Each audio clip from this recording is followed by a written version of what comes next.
मेरे प्रिय छात्रों, सबसे पहले आप सबको गुड मॉर्निंग।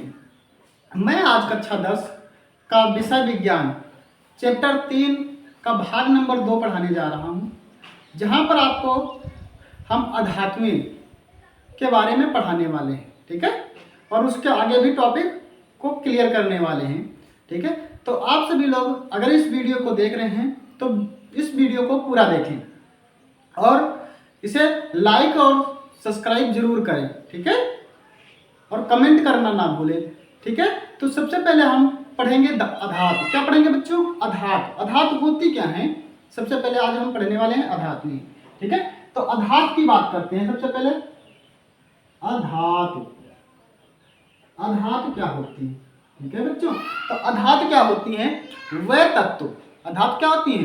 वह तत्व जो ऊष्मा तथा विद्युत का चालन नहीं करते हैं। वह तत्व जो ऊष्मा तथा विद्युत का चालन नहीं करते हैं उन्हें हम अधातु कहते हैं। ये इलेक्ट्रॉन ग्रहण करते हैं। क्या करते हैं? इलेक्ट्रॉन ग्रहण करते हैं और ऋणायन बनाने की क्षमता रखते हैं। इलेक्ट्रॉन ग्रहण करके ऋणायन बनाने की क्षमता रखते हैं। ठीक है, तो अधात कहलाती है। क्या कहलाती है बच्चों? अधात कहलाती है। ये चमकदार नहीं होती है। ठीक है, तो इनके अब अधात की बात करते हैं। तो अधात के बाद अब इनकी बात करते हैं भौतिक गुण। इनके गुण क्या होते हैं? ठीक है, तो अधात की मैंने परिभाषा बताई। वह तत्व जो ऊष्मा तथा विद्युत का चालन नहीं करते हैं अधातु कहलाते हैं। वह तत्व जो ऊष्मा तथा विद्युत का चालन नहीं करते हैं वह हम क्या कहते हैं? अधातु कहते हैं।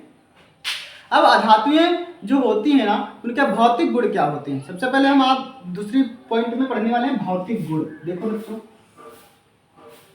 भौतिक गुण। भैया जो अधातुएं होती हैं इनके भौतिक गुण क्या होते हैं? भौतिक मतलब प्राकृतिक गुण। ठीक है, तो सबसे पहले अधातुएं होती हैं, इनकी चमक की बात करते हैं। तो अधात्विक चमक क्या करेंगे? पहला पॉइंट हमें, अगर आपको कहीं पर लिखना है तो इस तरह पॉइंट टू पॉइंट लिखना है। कैसा लिखना है? पॉइंट टू पॉइंट लिखना है। सबसे पहले हेडिंग डालनी है। हेडिंग नंबर 1 करना है अधात्विक चमक। अधात्विक चमक। ठीक है, अगर आपको जो हमारी राइटिंग है थोड़ा अच्छी नहीं है, ठीक है, तो देखिए तुम लोग।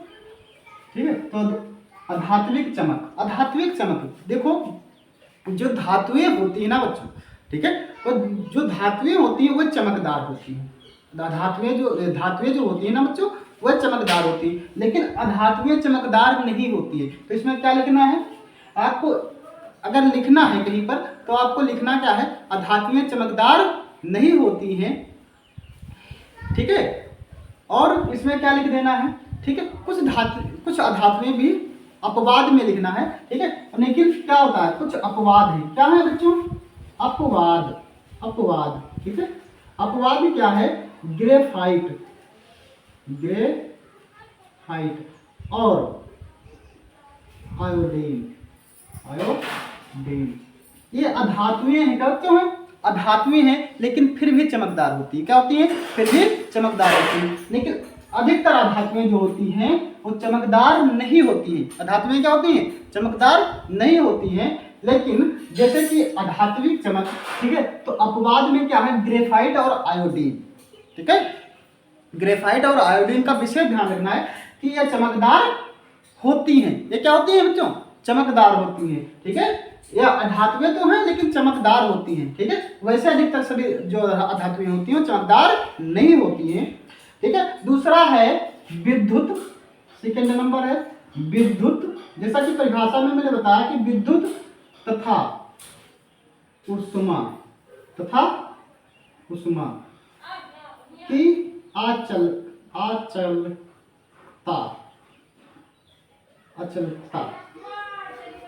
ठीक है, तो विद्युत तथा ऊष्मा की ठीक है अचलता। ठीक है, तो विद्युत तथा ऊष्मा की अचालक होती है। क्या होती है? अचालक।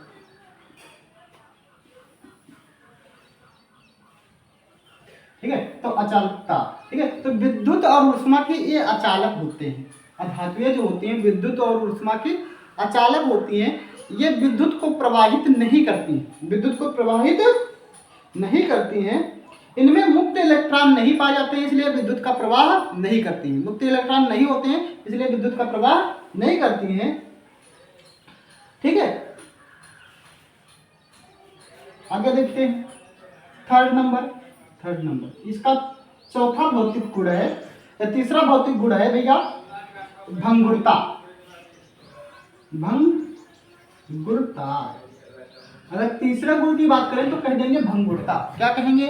भंगुरता।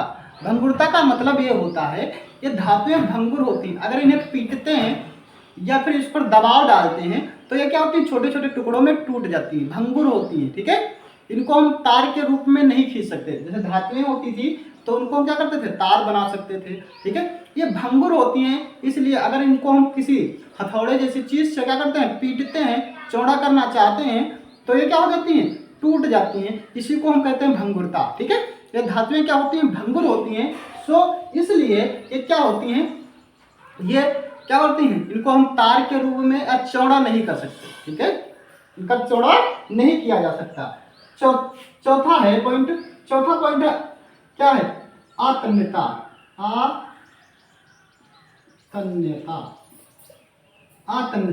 ठीक है, धातुएं जो होती थी वो तन्य होती थी। क्या होती थी, तन्य होती थी, और ये आतन्य होती हैं। मतलब इनको हम तार के रूप में तन्य नहीं कर सकते, मतलब खींच नहीं सकते। ठीक है, ये क्या होती हैं, अधातुएं जो हैं खींच कर एक लंबा तार नहीं बना सकते। ठीक है, इस तरह से इनकी आतन्यता होती है। तन्य मन होता है खींचने वाली चीजें। ठीक है, जिनको हम खींचकर एक लंबे तार में परिवर्तित कर सकते हैं। चौथा गुण है इसका। ठीक है, तो आपको इसमें क्या भंगुरता में समझ आया। अगर हम भंगुरता, ये धातुएं क्या होती हैं, जो वे अधातुएं वे होती हैं जो भंगुर होती हैं। भंगुर मतलब होता है जिनको हम खींच कर चौड़ा नहीं कर सकते। आतन्यता मतलब होता है जिन तारों को हम खींच नहीं सकते, इन तारों को हम खींच नहीं सकते, उसे आतन्य कहते हैं। ठीक है, तो इसमें क्या है, ये जो धातुएं होती हैं अतन्य होती हैं। वैसे धातुएं क्या होती थी, तन्य होती थी। धातुएं क्या होती थी, तन्य होती थी। अगला देखो, पांचवा नंबर, सबसे पांचवा है, इंपॉर्टेंट है, कठोरता। क्या है बच्चों, कठोरता। अगर हम धातुओं की कठोरता की बात करें, ठीक है, धातुओं की कठोरता की बात करें तो धातुएं जो होती हैं कठोर नहीं होती। क्या बच्चों, नहीं होती हैं, कठोर नहीं होती हैं। धातुएं जो थी वो कठोर होती थी, लेकिन अधातुएं कठोर नहीं होती हैं। जस्ट क्या है, धातुओं के विपरीत हैं इसके लक्षण। क्या है, धातुओं के विपरीत हैं। ठीक है, भौतिक गुण इसके विपरीत हैं। ठीक है, तो ये अकठोर होती हैं। ठीक है, ये इनकी जो धातुएं होती है मृदु होती है। क्या होती है बच्चों, मृदु होती हैं। अर्थात इनको हम क्या कर सकते हैं, चाकू से भी काट सकते हैं। क्या कर सकते हैं, कुछ धातुएं जो होती हैं उनको हम चाकू से काट सकते हैं। ठीक है, समझ आई बात, चाकू से काट सकते हैं। जैसे कि क्या, जैसे कि फास्फोरस सल्फर, फास्फोरस और सल्फर, इनको हम क्या कर सकते हैं, चाकू से भी काट सकते हैं, चाकू से भी काट सकते हैं। ठीक है, समझ आ गई। आगे देखते हैं छठा नंबर पॉइंट नंबर 6 देखो, गलनांक और क्वथनांक। इनका गलनांक की अगर बात करें, ठीक है, गलनांक और क्वथनांक। अब आपको यह समझ नहीं आ रहा होगा कि गलनांक क्या होता है और क्वथनांक क्या होता है। ठीक है, तो किसी अधातु को गलाने के लिए, किसी अधातु को द्रव बनाने के लिए, गलाने के लिए जितने टेम्परेचर की जरूरत होती है, जितने ताप की जरूरत होती है, वह क्या उस धातु का क्या होता है, गलनांक होता है। उस धातु का क्या होता है बच्चों, गलनांक होता है। ठीक है, तो गलनांक का मतलब समझ गए, वह टेम्परेचर जिस पर कोई धातु क्या हो जाती है, गल जाती है, उसे क्या कहते हैं, उस धातु का गलनांक कहते हैं। ठीक है, अब क्वथनांक समझते हैं। क्वथनांक क्या होता है, वह धातु जिस टेम्परेचर पर वह क्या होने लगती है, वाष्पित होने लगती है, उड़ने लगती है। ठीक है, उसका क्या होता है, क्वथनांक होता है। बच्चों क्या होता है, क्वथनांक होता है। हाँ, समझ आया। ठीक है, तो क्वथनांक क्या होता है, वह ताप जिस पर धातुएं क्या होती हैं, वाष्पित होने लगती हैं, तो उसका क्या होता है, क्वथनांक होता है। ठीक है, अगला देखते हैं। क्वथनांक तो गलनांक समझ गए। तो गलनांक जो होता है ना बहुत कम होता है। क्या होता है, बहुत कम होता है। अधातुओं का गलनांक बहुत कम होता है, लेकिन जो धातुएं थी उनका कुछ गलनांक बहुत काफी ज्यादा होता था। क्या होता था, अधिक होता था। ठीक है, उनका टेम्परेचर 1035 ले जाते थे तब आयरन जलता था। 1035 ले जाते थे तब आयरन का क्या होता था, पिघलता था। ठीक है, और 2500 पर क्या होता था, वाष्पित होता था। लेकिन इसका इन धातुओं का होता है जो गलनांक बहुत कम होता है, गलनांक बहुत कम होता है। लेकिन कुछ ऐसा पॉइंट है जैसे कि हीरा, ठीक है, हीरा और ग्रेफाइट, ठीक है, कार्बन सिलिकॉन, ये सभी क्या करते हैं, कार्बन पहले बात करते हैं कार्बन और सिलिकॉन। ठीक है, कार्बन और सिलिकॉन का क्वथनांक क्या होता है, ये इनका जो क्वथनांक है उच्च होता है। क्या होता है बच्चों, क्वथनांक उच्च होता है, अर्थात ये कम टेम्परेचर पर नहीं गलती है। ठीक है, लेकिन कुछ अपवाद हैं जैसे कि कार्बन, ठीक है, इनका सबका क्या होता है, क्वथनांक ज्यादातर ऊपर होता है। मतलब कुछ धातुएं ऐसी होती हैं इनके क्वथनांक, इनके गलनांक से कम गलनांक पर गल जाती हैं, लेकिन कुछ ये धातुएं हैं इनका गलनांक जो होता है धातुओं से भी इतना उच्च होता है। ठीक है, समझ आ गया। हाँ ठीक, आगे देखते हैं। अगला पॉइंट है आपका, पॉइंट नंबर आता है 7। हाँ 6 था 7 आएगा। पॉइंट नंबर 7 कहता है कि क्या होता है, घनत्व, इसको बोलते हैं डेंसिटी। क्या होते हैं, डेंसिटी। इनका जो घनत्व होता है वो कम होता है। ठीक है, धातुओं की तुलना में इनका घनत्व क्या होता है, कम होता है। ठीक है, ये धातुएं जो होती हैं ज्यादा घनत्व वाली होती हैं और धातुएं क्या होती हैं, कम घनत्व वाली होती हैं। ठीक है, समझ आता होगा। ठीक है, अगला पॉइंट क्या कहता है, अगला पॉइंट कहता है कि 8वां नंबर पॉइंट कहता है कि इनकी बात आती है विलेयता। क्या होता है, विलेयता। ठीक है, तो जो धातुएं थी ये अविलेय थी। धातुएं क्या थी बच्चों, अविलेय थी। धातुएं कभी विलेय नहीं होती थी। धातुएं क्या थी, कभी विलेय नहीं होती हैं। लेकिन धातुएं जो हैं कभी विलेय नहीं होती हैं। अधातुएं क्या हो जाती हैं, विलेय हो जाती हैं। अधातुएं क्या होती हैं, विलेय होती हैं। ठीक है, जैसे कि धातुएं कुछ विलेय हैं। ठीक है, जैसे कि आयोडीन और क्लोरीन में घुल जाती हैं। क्या में घुल जाती हैं, आयोडीन और क्लोरीन।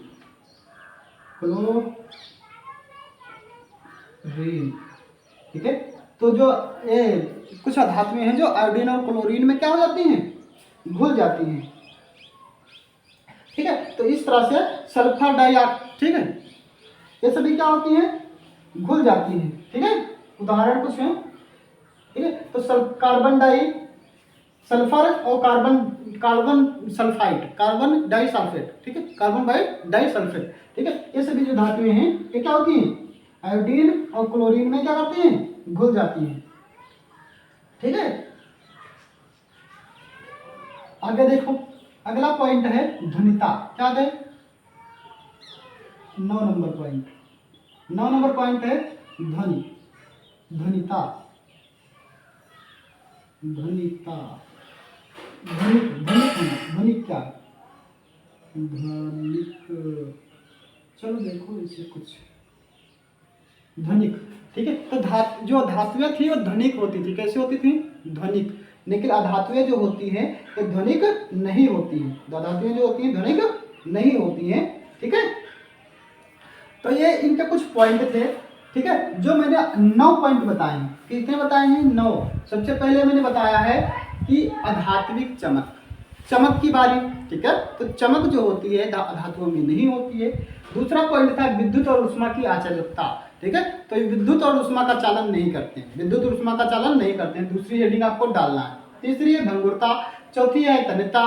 जो धातुएं होती हैं वो तन्य होती हैं, धातुएं तन्य नहीं होती हैं। भंगुरता, धातुएं भंगुर होती हैं, लेकिन धातुएं भंगुर होती हैं कि धातुएं भंगुर नहीं होती हैं। कठोरता क्या है, ठीक है, तो धातुएं जो होती हैं कठोर होती हैं, धातुएं कठोर नहीं होती हैं। ठीक है, और कुछ धातुएं होती हैं मृदु होती हैं, जिनको हम क्या कर सकते हैं, चाकू से भी काट सकते हैं। क्या कर सकते हैं? फास्फोरस और जैसे 8 धातु, ठीक है, ये सभी इनको हम क्या कर सकते हैं? काट सकते हैं। इनका गलनांक कम होता है और क्वथनांक भी कम होता है। गलनांक और क्वथनांक कम होते हैं, ठीक है। आगे देखो, पॉइंट नंबर अगला है, ठीक है। तो इस तरह से था, ठीक है। आगे देखो, ठीक है। अब देखो दूसरा पॉइंट है, ठीक है। तो आगे देखते हैं बच्चों, अगला है, ये हो गया, ठीक है। दूसरा आता है, ठीक है। अब देखिए रासायनिक गुण क्या है?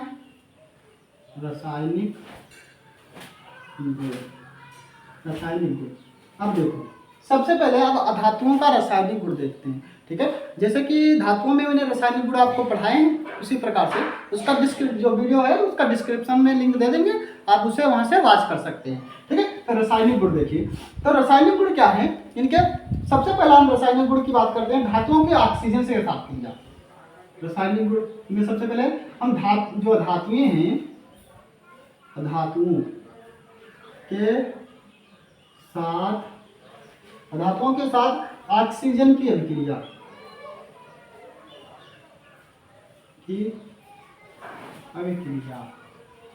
बच्चों देखिए देखिए ध्यान से देखिए, ठीक है, वेरी इंपॉर्टेंट टॉपिक है, ठीक है। तो अधातुएं जो होती है ना बच्चों, ये जल के साथ सॉरी ऑक्सीजन के साथ क्रिया करती हैं। काय के साथ करती हैं? ऑक्सीजन के साथ क्रिया करती हैं। तो प्रोडक्ट क्या बनाती हैं, मतलब उत्पाद क्या बनाती हैं? तो ठीक है, तो जो अधातुएं होती है ना बच्चों, ये धातुएं क्या करती हैं? जब इसके ऑक्सीजन के साथ अभिक्रिया करती हैं तो क्या बनाती हैं? संगत ऑक्साइड बना देती हैं। क्या बना देती हैं? संगत ऑक्साइड बना देती हैं, ठीक है। जैसे कि यहाँ पर हम देखते हैं, यहाँ पर एक उदाहरण भी आपको बताएंगे, C+ कार्बन, C मतलब होता है कार्बन, सॉलिड है, ठीक है, और प्लस क्या है? ऑक्सीजन O2, ऑक्सीजन O2, ठीक है। इसको अगर हम अभिक्रिया कराते हैं तो CO2 बनता है। क्या बच्चा बनता है? CO2, ठीक है। जब हम कोई अधातु की अभिक्रिया किसके साथ कराते हैं? ऑक्सीजन के साथ कराते हैं तो संगत ऑक्साइड बनता है। क्या बनाता है? उसके साथ ऑक्साइड का निर्माण करता है। जैसे कि यहाँ पर देखते हैं कार्बन डाइऑक्साइड, क्या है? कार्बन डाइऑक्साइड, ठीक है, ऑक्साइड, समझ आ गया, ठीक है। तो पहला पॉइंट है आपका अधातुओं को ऑक्सीजन के साथ अभिक्रिया कराना, ठीक है, तो संगत ऑक्साइड बनेंगे, ठीक है। जैसे कि यहाँ पर मैंने एक पहला उदाहरण बता दिया। दूसरा देखो क्या बनता है, जैसे कि मैंने सल्फर के साथ करा देते हैं ऑक्सीजन की अभिक्रिया। सल्फर के साथ ऑक्सीजन की अभिक्रिया क्या बनाता है? SO2, क्या होता है? SO2, ठीक है, सल्फर ऑक्साइड क्या बनता है? सल्फर ऑक्साइड, ठीक है, सल्फर ऑक्साइड, ठीक है, समझ आ गया। दो मैंने पॉइंट बता दिए हैं। तीसरा देखिए, सेकंड नंबर है, ठीक है। तो सेकंड नंबर की बात करते हैं। अब दूसरी अभिक्रिया क्या कराते हैं? धातुओं की जल के साथ अभिक्रिया क्या करा देते हैं बच्चों?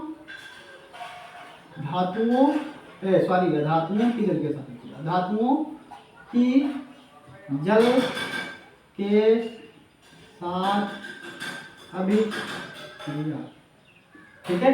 ये बोर्ड जो है थोड़ा गंदा मैंने लिख रहा है, ठीक है, इसलिए आप उसे नोट डाउन भी कर सकते हैं। अगर वीडियो देखते देखते आप उसे अपनी कॉपी पर भी लिख सकते हैं, ठीक है, समझ आ गया। आगे देखिए, अब अधातुएं जो होती हैं जल के साथ अभिक्रिया करके क्या करती हैं? जल के साथ अभिक्रिया करके क्या करती हैं, ठीक है। तो अधातुएं जो होती हैं वो जल के साथ समानता कोई भी अभिक्रिया नहीं करती हैं, ठीक है। जो अधातुएं होती हैं, अधातुएं जल के साथ सामान्यता कोई अभिक्रिया नहीं देती हैं, ठीक है। अगला पॉइंट लिख देना है कि अधातुओं के साथ जल के साथ अधातुओं को जल के साथ अभिक्रिया कराने पर क्या होता है, ठीक है। तो अधातुएं जल के साथ समानता अभिक्रिया नहीं करती हैं, ठीक है। अगला देखिए, अगला पॉइंट हम कह देते हैं, अगला पॉइंट देखते हैं। अगला पॉइंट है अधातुओं को जल के साथ हो गया, अब करते हैं तन अम्लों के साथ अभिक्रिया। किसके साथ? तन अम्लों के,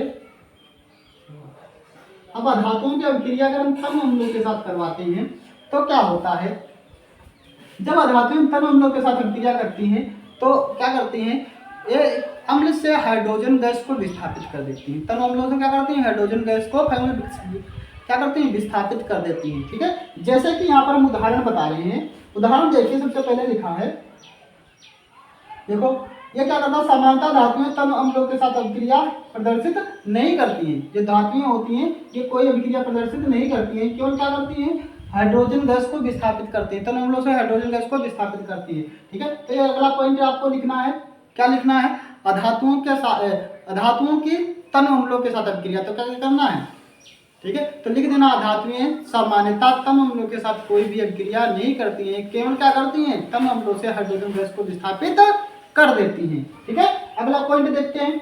अगला पॉइंट तो इतना समझ आ गया होगा। ठीक है, आगे देखो चौथा नंबर पॉइंट। चौथा नंबर पॉइंट क्या कहता है, ठीक है, तो ये पॉइंट कहता है बच्चों कि अगर क्या करते हैं, अब अधातुओं को हाइड्रोजन के साथ अभिक्रिया करा के देखते हैं। अधातुओं को हाइड्रोजन के साथ अभिक्रिया, हाइड्रोजन के साथ अभिक्रिया, धातुएं जो होती हैं अब हाइड्रोजन के साथ अभिक्रिया करेंगी। तो हाइड्रोजन के साथ अभिक्रिया करेंगी तो क्या बनाएंगी, देखो अब जो ये धातुएं हैं जो हाइड्रोजन के साथ अभिक्रिया करके क्या बनाती हैं, हाइड्राइड बनाती है। क्या बनाती हैं, हाइड्रोजन धातुओं के साथ अभिक्रिया करके क्या बनाती है, हाइड्राइड बनाती है। जैसे कि देखो यहाँ पर उदाहरण दे रखे हैं मैंने, नाइट्रोजन N2 प्लस हाइड्रोजन, ठीक है, N2H2 ये दोनों अभिक्रिया करेंगी तो क्या बनाएंगी, NH3। क्या बनाएंगे बच्चों, NH3। ठीक है, इसको संतुलित बाद में करेंगे, समीकरण है। ठीक है, देखो ये संतुलित समीकरण नहीं है। ठीक है, तो क्या बनाएंगे, अमोनिया। क्या बनाएंगे, अमोनिया। मैंने बताया कि क्या करती हैं, जब धातुएं किसके साथ अभिक्रिया करती हैं, हाइड्रोजन के साथ करती हैं। जब धातुएं हाइड्रोजन के साथ अभिक्रिया करती हैं तो हाइड्राइड का निर्माण करती हैं। काय का निर्माण करती हैं, हाइड्राइड का निर्माण करती हैं। आगे देखते हैं, जैसे कि कार्बन प्लस हाइड्रोजन क्या बनाए, कार्बन हाइड्रोजन मिलकर क्या बनाती हैं, CH4 क्या बनाती है बच्चों,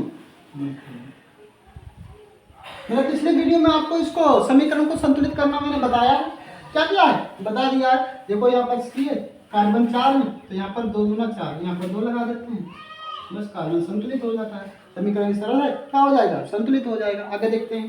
ठीक है, तो मैंने यहाँ पर 2 आपको उदाहरण फिर से बता दिए हैं। ठीक है, अगला देखिए 4 नंबर का मैंने पहले बताया। सबसे पहले मैंने किसके साथ अभिक्रिया करवाई, ऑक्सीजन के साथ। दूसरा पॉइंट था अधातुओं को जल के साथ अभिक्रिया कराया।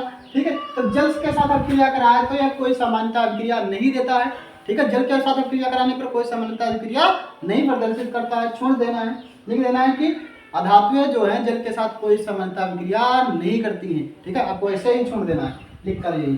ठीक है, अब लिखना अगला पॉइंट, अगली हेडिंग है आपकी अधातुओं की जल के साथ अभिक्रिया। अधातुओं की जल के साथ अभिक्रिया, आपको इसमें क्या लिखना है बच्चों, सबसे पहले आपको लिख देना है कि धातुएं सामान्यतः जल के साथ कोई भी अभिक्रिया प्रदर्शित नहीं करती हैं।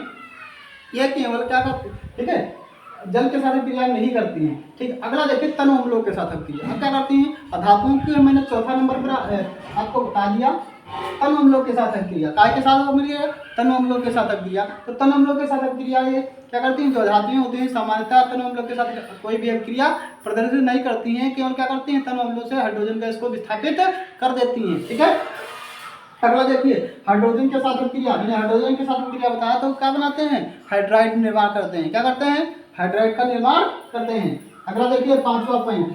ठीक है, पॉइंट नंबर 5 क्या था, ठीक है, तो इस तरह से मैंने आपको बता दिए। ठीक है, पॉइंट नंबर 5 है क्लोरीन के साथ अभिक्रिया। काय के साथ अभिक्रिया भी, और क्लोरीन के साथ अभिक्रिया। ठीक है, तो क्लोरीन के साथ अगर हम कोई क्या हेडिंग पूरी डाल देते बच्चों, क्या डाल दें, धातुओं की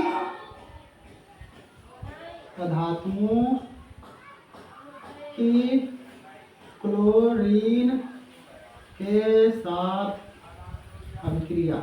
जो धातुएं क्लोरीन के साथ अभिक्रिया का बना करने पर क्या करती हैं, उसका क्लोराइड निर्माण करती हैं। काय का निर्माण करती है बच्चों, ठीक है। धातुएं जब क्लोरीन के साथ अभिक्रिया करेंगी तो उसका क्या बनाएंगी, क्लोराइड बनाएंगी। क्या बनाएंगी बच्चों, क्लोराइड बनाएंगी, ठीक है। जैसे कि यहाँ पर देख लेते हैं, phosphorus, phosphorus plus chlorine Cl2 मिलकर बनाएंगे फास्फेट क्लोराइड। क्या बनाएंगे, फास्फोरस ट्रेटा क्लोराइड। क्या बनाएंगे, फास्फोरस ट्रेटा क्लोराइड। जैसे कि PCl4, ठीक है, फास्फोरस ट्रेटा क्लोराइड, ठीक है। इस तरह से ये 5 पॉइंट मैंने इसमें से भी बता दिए। कितने बता दिए बच्चों, 5 पॉइंट। सबसे पहले ऑक्सीजन के साथ अभिक्रिया, दूसरा जल के साथ अभिक्रिया, तीसरा, ठीक है, अम्लों के साथ अभिक्रिया, चौथा हाइड्रोजन के साथ अभिक्रिया और पांचवा है क्लोरीन के साथ अभिक्रिया, ठीक है।